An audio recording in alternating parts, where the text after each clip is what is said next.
a European people.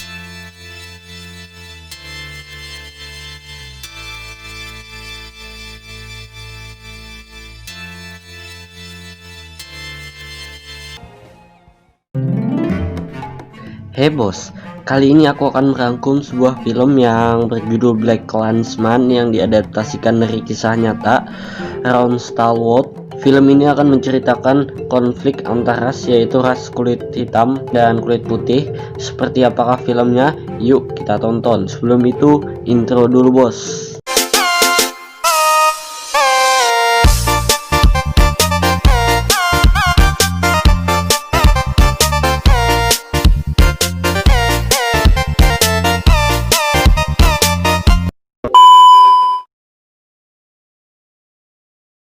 Di awal film kita diperlihatkan Ron Stallworth yang sedang melamar kerja menjadi anggota kepolisian, dan ini kepala bringes atau kepala kepolisian di Colorado Springs, dan ini entah siapa. Lanjut saja.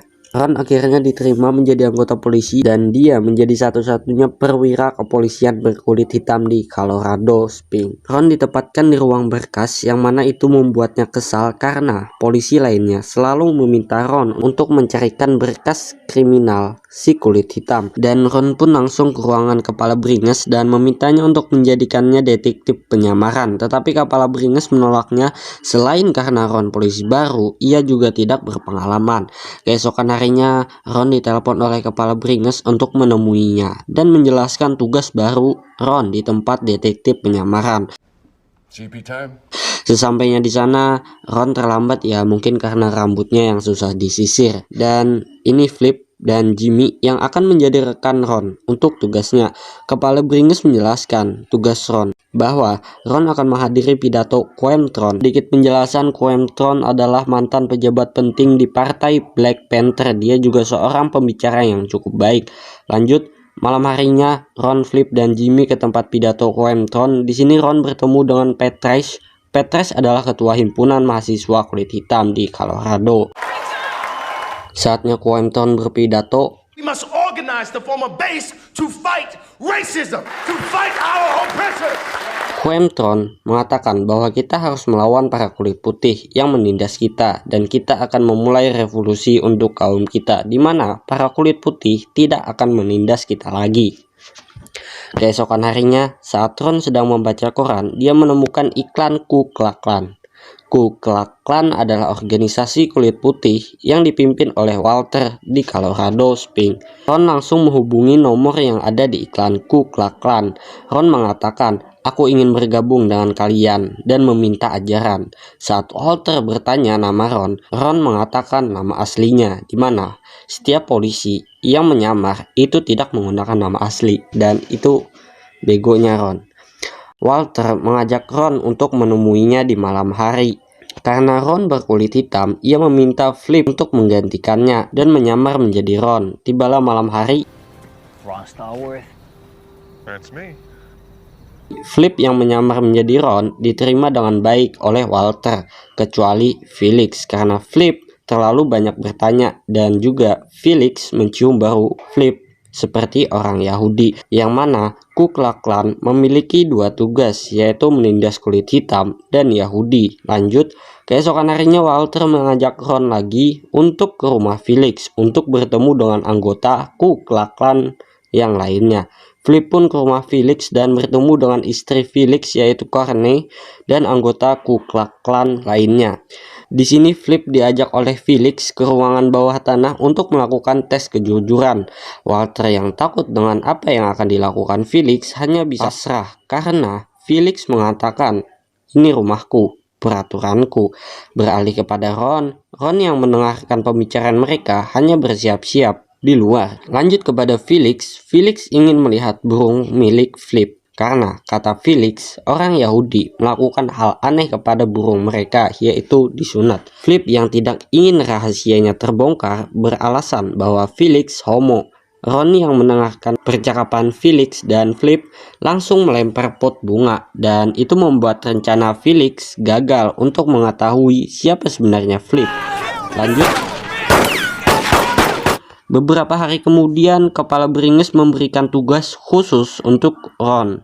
yaitu mengawal David Duke. David Duke adalah pemimpin agung Ku Klux Klan dan juga dia seorang pejabat direktur nasional. Tetapi Ron menolaknya karena Ron sudah beberapa kali berbicara dengan David melalui telepon. Lalu kepala Bringus mengatakan, bukannya kau bisa berbicara bahasa Inggris biasa dan berbicara bahasa Inggris khas kulit hitam. Ron pun tidak bisa menolaknya. Saatnya tiba, Ron bertemu dengan David. David bertanya, apakah kita pernah bertemu? Ron menjawab, tidak. Lanjut.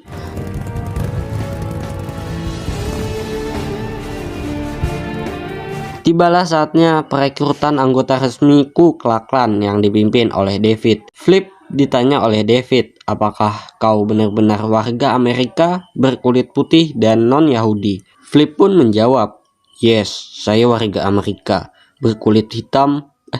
Flip pun menjawab, yes, saya warga Amerika berkulit putih dan non-Yahudi.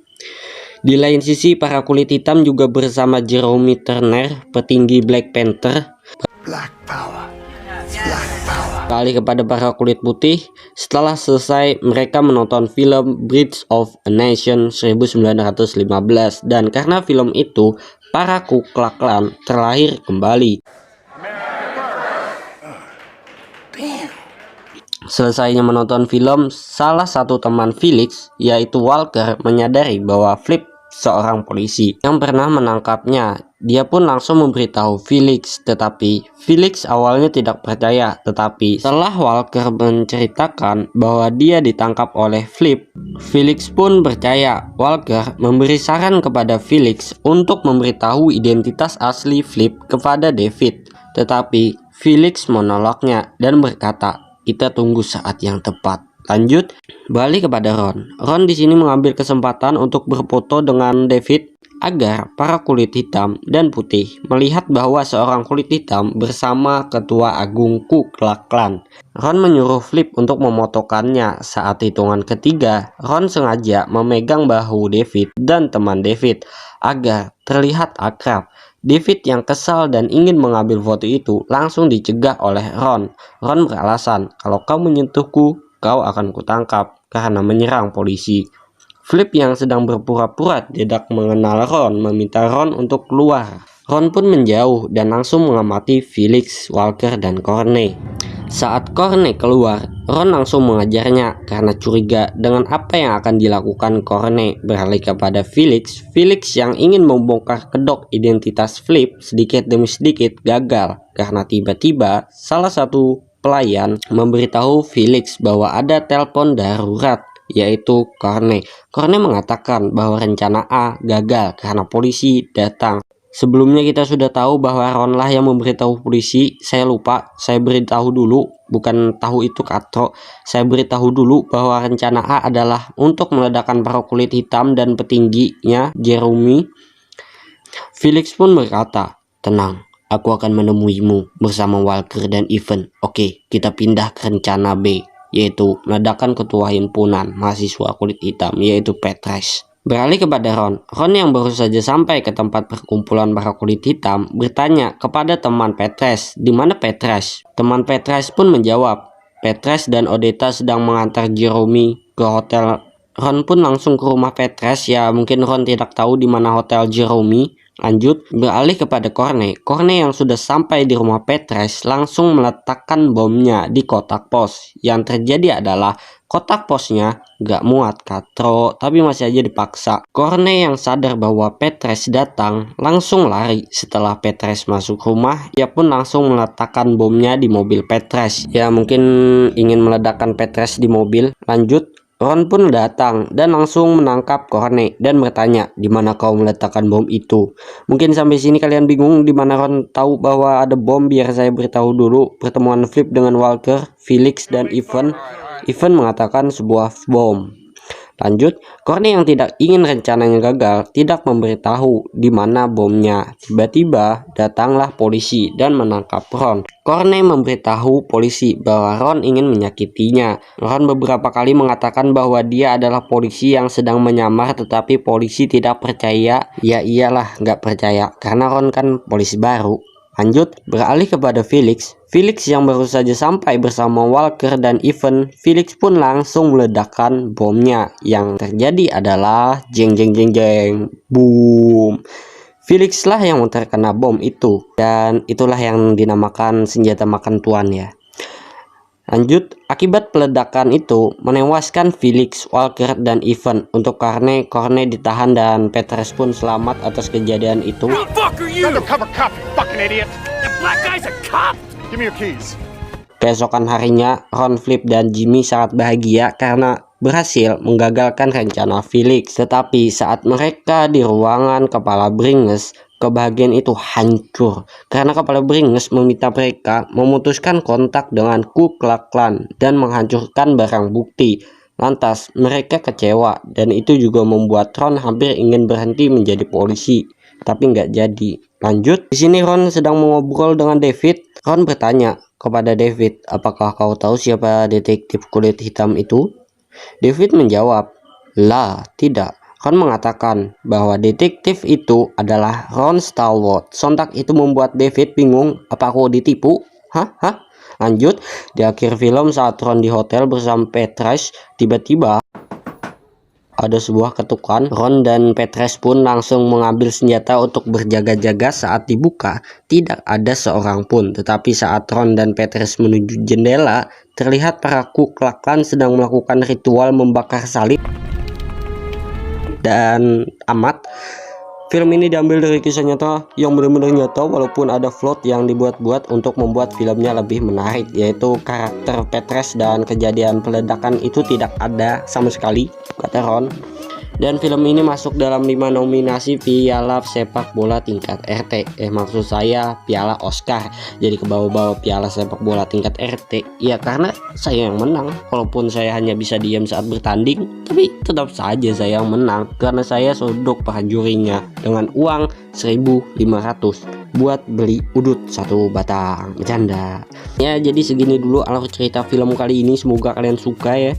Kalau nggak suka ya udah, nggak apa-apa. Jadi, pesan moral di film ini adalah jangan kalian membenci cuma karena fisik. Berbuat baiklah sesama makhluk, mau itu manusia, hewan, dan setan, karena kebaikan akan menimbulkan kebahagiaan, tetapi kebencian akan mengakibatkan penyesalan. Contohnya saja si Felix, Corney, Walker, dan Ivan yang membenci kulit hitam dan ingin meledakkan mereka, tapi makanlah mereka yang meledak-ledak.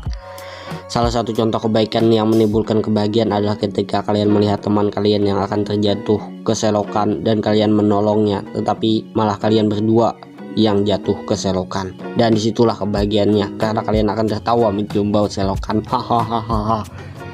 Ya, jadi segini dulu video kali ini. Jadi kalau kalian suka jangan lupa like, share, dan subscribe. Kalau enggak ya udah, nggak apa-apa.